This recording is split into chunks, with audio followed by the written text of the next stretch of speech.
hello, I'm John Bachman. Right now, we're about midway through today's oral arguments in the case of King v. Burwell, and according to sources inside the High Court, as expected, there's no clear majority yet based on the justices' comments and questions. The justices are weighing challenges from 34 states. Those states claim tax credits or subsidies for Obamacare are illegal. Now, if the High Court rules against them, or actually in favor of those states, more than 7 million people could lose financial assistance, which helps pay for their health care currently. The justices are expected to hand down their decision by the end of June. President Obama's itchy pen finger may be put to use again. This time the executive order could raise your taxes. According to Forbes, Vermont Senator Bernie Sanders, who is a self-identifying socialist, is asking the president to raise more than $100 billion in taxes. The White House isn't offering any specifics yet, and although this might sound far-fetched, Florida Senator Marco Rubio says don't rule it out with this president in office. It goes back to the same pattern of constitutional violation. They have lost total respect for the separation of powers.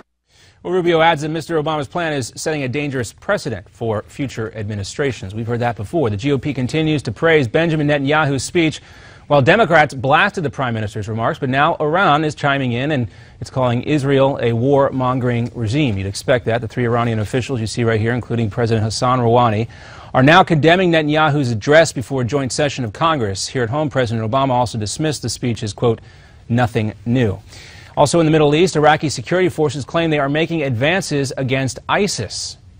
This video released by Iraq's defense ministry shows troops currently trying to take back towns occupied by Islamic radicals. Sunni and Shia militias have joined the operations with Iraq's military, and according to officials, troops are closing in on Saddam Hussein's hometown of Tikrit. Take a look at this poll right here from Quinnipiac University. A new poll here shows that 62% of respondents want U.S. ground troops sent into the Middle East to fight ISIS. That poll found strong support across all parties, genders, and age groups. Both genders, we should say. China plans to boost its military by about 10%. Chinese officials say their country will spend nearly $145 billion on the military alone this year.